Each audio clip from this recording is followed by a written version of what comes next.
Today's episode is brought to you by Mazars. SoundCartel. Last year, business owners held their collective breath on a court decision which could have meant billions of dollars of back pay to casual employees across Australia. From SoundCartel, I'm Nicole Goodman, and this is Business Essentials Daily.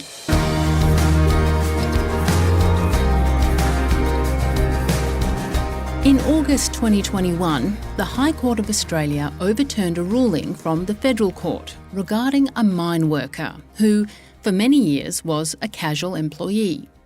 The Federal Court determined that because the miner's shifts were regular and predictable, he was not by definition a casual, and that he would receive a back pay of entitlements, including annual leave, a significant amount of money to be sure. The consequences of the decision would send shockwaves through businesses across the country. However, the High Court's overruling means that a casual employee remains a casual. Lawyer Paul Cott, principal at Law on Lydiard, says that it's more important than ever to have a written employment contract with all of your staff, permanent and casuals alike. First, a definition. What is casual employment? Paul Cott explains to Chris Ashmore. A casual employee is one where the relationship is based on no firm advanced commitment to ongoing work. So there is no promise and no binding obligation to give another shift beyond the one that the casual employee turns up for. When an employee starts with a company, Paul, who decides whether they're casual? Is it the employer or employee, or is it something that they both decide together? They do decide together, theoretically. An employment contract now is absolutely critical. It's more important than ever. If there's an employment contract that says they're casual, then that's the end of the story. That's clear that they're going to be a casual. So basically, between the parties, sometimes it won't be expressed, sometimes it won't even be in writing, sometimes they won't talk about it. They'll just have someone to start working, and more particularly the employee doesn't give any thought to what the nature of the relationship is, and so they just go along as a casual. So it's determined primarily by the contract and I guess the nature of the relationship if there's no written contract. Those leave entitlements that permanent staff get, like sick leave or holiday pay, they're not available to casuals? So holiday pay and sick leave are not, but to compensate for that, they get casual loading, normally 25% on top of their wage. They are entitled to long service leave, pro rata, and parental leave in some circumstances, but unpaid. But generally, the main question or the main issue revolves around the largest sum of money being annual leave. Casual employees do not get annual leave. Right. But they get carers leave, compassionate leave? Correct, yeah. 2 days of each, unpaid. So if a sick relative or somebody's sick at home is required to be cared for, that's carers leave, and compassionate leave is when there's a death in the family. So 2 days per year unpaid. Both of those are entitlements for casuals and permanent staff, of course, as well. And superannuation? Do employers need to pay super to casuals? And that's a really common myth. A lot of people think they don't, but as long as the employee earns at least $454 per month and they're over the age of 18, then superannuation is required to be paid to casuals at the 10% rate applicable to all employees. Right. Now, if a casual has been working consistent and regular hours over a long period, say 12 months, can they demand to be converted to full-time? I mean, that's another bit of a misconception, is that long-term casuals, ones who have been there for a number of years, they might even consider themselves to become permanent, or they might consider themselves to have always been permanent. But it's not an automatic conversion anymore. Something has to happen for it to be converted.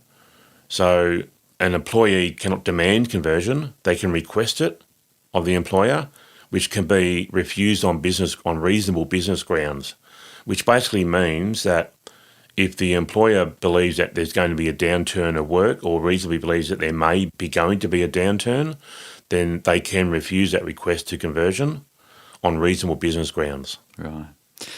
Is there a cap on the number of hours a casual can work in a week? It's the same as permanents.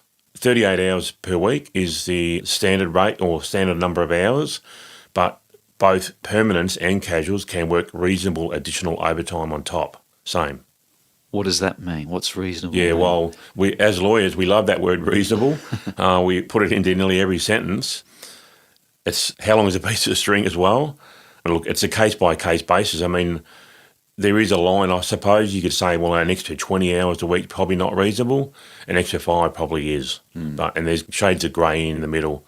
Hard to give a definitive number. Yeah, it just depends on the circumstances. Right. I mean, it might be that the casual employee worked no hours last week and 10 hours this week, additional hours, say 48 hours, and that's reasonable because the next week they don't get any shifts. And that might be reasonable, whereas if they're working 44 hours every week, that may not be reasonable. Well, at the other end of the scale, minimum hours, is there a minimum number of hours an employer must give a casual? It's usually set out in the applicable award or the employment contract, but it varies between 2, sometimes 3 or even 4 hours. The idea of it, obviously, it's a practical idea that an employee may have to travel an hour from work each way. They can't be expected to travel an hour, work for 1 hour and then go home again. So usually somewhere between 2 and 4 hours minimum shifts for a casual. There's a brand new podcast series out now called The History of the Australian Startup Ecosystem. It goes right back to the 70s and examines the evolution of the Aussie startup. Guests include Canva co-founder Cameron Adams, former Prime Minister Malcolm Turnbull, and some of Australia's top VCs. We think you're really going to love it. Follow the history of the Australian startup ecosystem wherever you listen to podcasts, and the link is also in the show notes of this episode. When it comes to terminating the employment of a permanent staff, Paul, there are rules the boss needs to abide by, including giving reasonable notice, depending on their length of service. A casual, though, the boss can just stop giving them shifts. Is that right? Correct. And stopping giving shifts is not termination of employment. It just means that we don't need you now. We don't have to, need you in the future, and we'll call you back then. So they can just not give them shifts. If they do go to termination, though, no notice is required for a casual employee. Whereas with a permanent staff member, being full-time or part-time, the amount of notice depends on the length of service. So, for example, if it's up to 12 months service, 1 week's notice, up to 2 years service, 2 weeks notice, and so forth. But with a casual, despite the fact that notice period is a national employment standard, minimum standard, there is no notice required for a casual. I mean, in a way, it's a bit of a fiction to say a casual is terminated unless the employer wants to create the certainty for both parties and say, we're no longer going to give you any more shifts and you are terminated. Right. What if a business owner wanted to change the status of an employee from permanent to casual? Is that, especially during COVID? Yeah, very, very popular or very common thing at the moment. Is it easy to do? Well, it is easy, and this is a really tricky area because the whole idea about an employment contract, like any contract, is that it's two parties who agree on everything. They're both agreeing on all the terms of the relationship. And so any variation to that contract can only be mutual.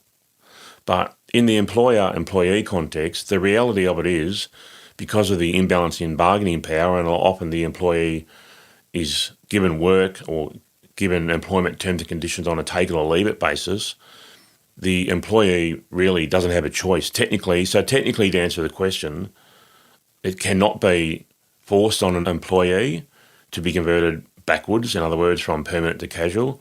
But in reality, if the employer says, well, we've got a downturn, COVID's happening, we have to lay off staff, rather than you losing your job, we're going to just convert you to casual, you may well, or you probably will get quite a significant amount of hours still, so don't stress too much, but we can't have you on full-time. We just haven't got enough work, haven't got enough income and volume, so we're going to have to convert you. The employee might say, no, I don't agree with that.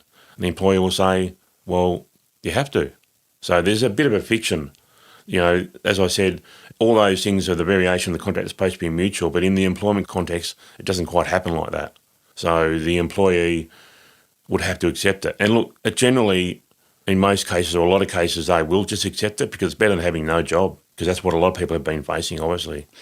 Any final thoughts, Paul, on casual employment? In 2021, there was a lot of legislative change as well as the High Court case, and the High Court and the legislation were consistent with each other in saying no affirmative rents commitment to ongoing work. Previously, there was no written definition of what a casual was. It was just left to the common law or on a case-by-case basis, so there was that lack of certainty. So a lot happened in the casual employment space in 2021. Perhaps nothing will happen again for a while, but while COVID time's going on, who knows, because there's certainly an increase in casualisation of the workforce, which feeds into that last question of the conversion from permanents to casuals. I'm hearing that's quite common. So with these things that are shifting in the economy, it may well feed through to the legal system, which usually is a step behind, but it catches up eventually. So I think at the moment there won't be anything legally that will change in relation to casual employees, but we'll have to wait and see. That was Paul Cott, Principal at Law on Lydiard.